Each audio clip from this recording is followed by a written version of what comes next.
This is Caleb here, second attempt recording this audio. Today I went 4-0 at a sneak peek event, which I am very proud of, my first ever 4-0. I think I played pretty well. I obviously made some mistakes, some things to learn from, but the first round was really kind of rough. But from there, I straightened it up, and I played well. The deck performed well, my opponents were great, and I just want to share with you my deck profile, and my deck profile. Shout out to the coach that got me to this win. Got me a mat and a $2 card. It's pretty cool. And some siding patterns, because I think that's a flaw that most deck profiles leave out, in my opinion, is they'll show you the deck, but it's like, okay, going first or second, what do you side out? What's the best way to play it? So I'm gonna try not to spend at least too much time on the actual deck profile, and spend about half the time talking about siding patterns and things to keep in mind while playing the game. So I'm just going to briefly go over the non-engine because that's the most important.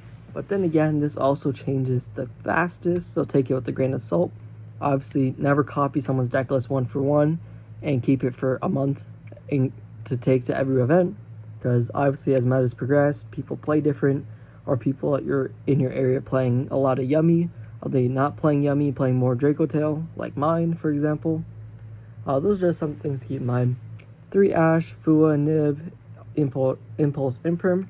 These cards are all fantastic. I will say quickly about Nib. I was playing one. My coach, Brandon from Team Top Cut, please go check him out. He's fantastic. He's the one that put me on 3 Nib, because I was expecting a lot of people to be on Yummy. It's a smaller locals, 14 players today at the sneak peek. So there's only one Yummy player, and I never had the chance to play him. But Nib did come up again, because I had 2 Vanquish Canine opponents, one Canine Christian and one Pure Canine, which was kind of interesting. And Nib won me a game in both those matchups. So obviously, I'm not going to complain. Nib's fantastic. It works as an extender if you go first and get rolled or hand trapped open week, because, well, Nib tributes your cards and they search and special themselves back out. So I'm not going to complain about too much. One call by to stop Ash, because sometimes his deck does lose to a single Ash, like on Ash on the pre-prep, or Extravagance. Yeah, that's the card. Haba, Saji. There's just a lot of cards that lose to Ash, and having called by for it is the primary reason why it's in here. 2 Droplet. These cards were alright. I didn't see them terribly often. I would say in the future I'm going to experiment between Droplet and Enemy Controller. Enemy Controller sounds like kind of a weird card at first. I thought it was too, but it's actually insane, because you can tribute, like if they try imperming your Murakumo, or you can just tribute it off to dodge the imperm, as well as force out another interaction when you try to take one of the cards. You can book a card if it's giving you problems, you don't want to deal with it. So obviously, Econ is something to keep in mind. 3 pots, 2 Extravagance, 1 Prosperity. Extravagance was fantastic for me, because a lot of times I started Extravagance, banished 6, it got ashed, and I went pre-prep, went full combo, and won the game. It is an incredibly common. Don't be surprised if that happens multiple times in the day.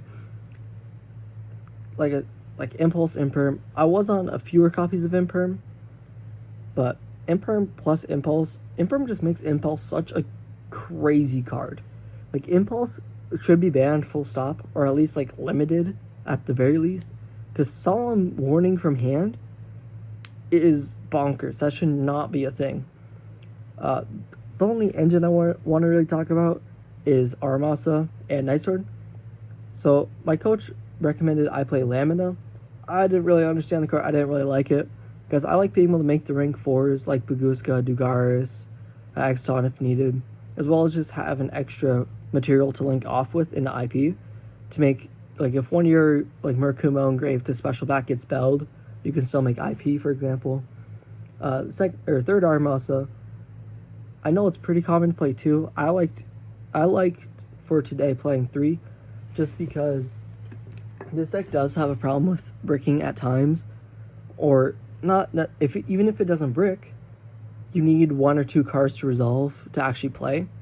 like you have one card combo, and if it gets ashed at any point you lose, which isn't great, not a fan.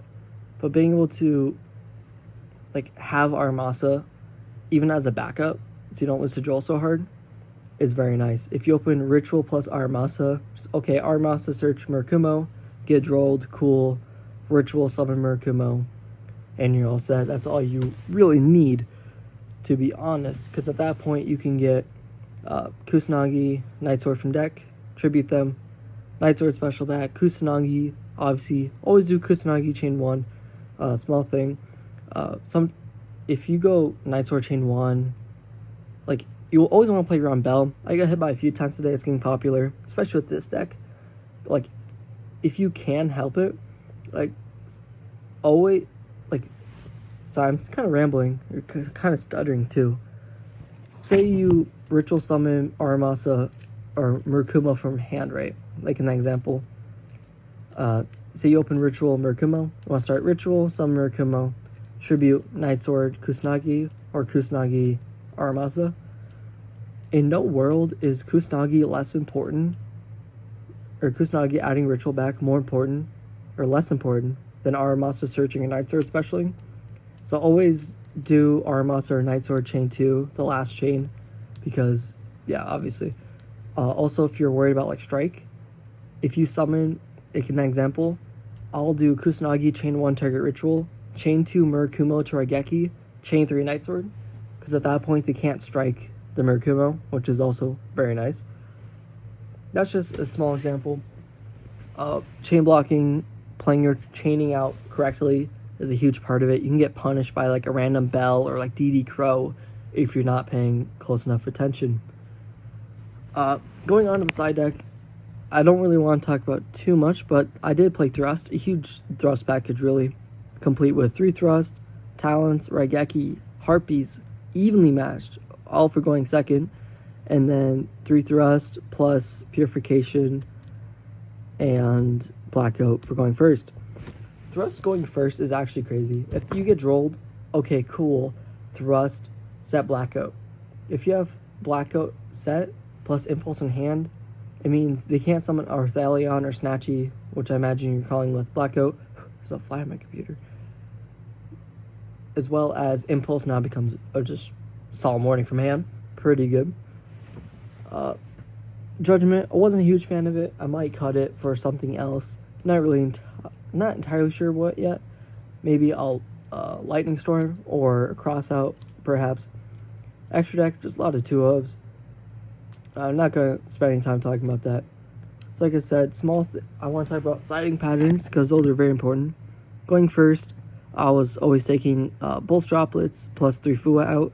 I don't think I left droplets in today, but obviously use your own discretion because that card could be used for going first as well if you think Imperm is super strong in a matchup, or if they're playing Mitsurugi themselves, you don't want yourself getting Raigeki'd, you can send off one of your monsters, stop the Murakumo, they can't respond to it, but they could always prayer, so like I said, like it's kind of scuffed, I might take it out. What else I really want to talk about? Oh yeah, Thrust plus Blackout, Purification, sometimes Judgment, always winning going first. Wosu is only there for Lunalight, more or less, or some other random like Towers deck, like Shadal Window, because that card is gay. Ban that card, please. Gozen match is super great against K9. I wanted to play Rivalry, but I cut that for the Thrust package. I might take out Judgment for Rivalry, but then again, Judgment being able to stop things like Dark Ruler is super good. Obviously, it's limited for a reason. I really have to go to the bathroom, so that's all I really want to talk about. Any questions, ask me below. Please go follow, if you're on Metafy, please go to Team Top Cut. They're fantastic. They'll make you a better player. I really like playing on DB. I play several hours a day on DB, usually the last week or two. And by just going through, in like a span of hour and a half, going through 2 replays on DB has made me such a better player. not just with this deck, which it absolutely has, but as a player as a whole, like a mindset of how to think about the game completely shifted in the right direction. Still not perfect yet, still looking for some regional wins, but a way better player now than I was only a couple days ago because of that hour-and-a-half coaching session. And this deck list was largely, well, it's pretty much given to me by Brandon from Team Top Cut, so please shout out to him. Go follow him, throw some bread his way. He deserves it. Thank you guys. Have a good night.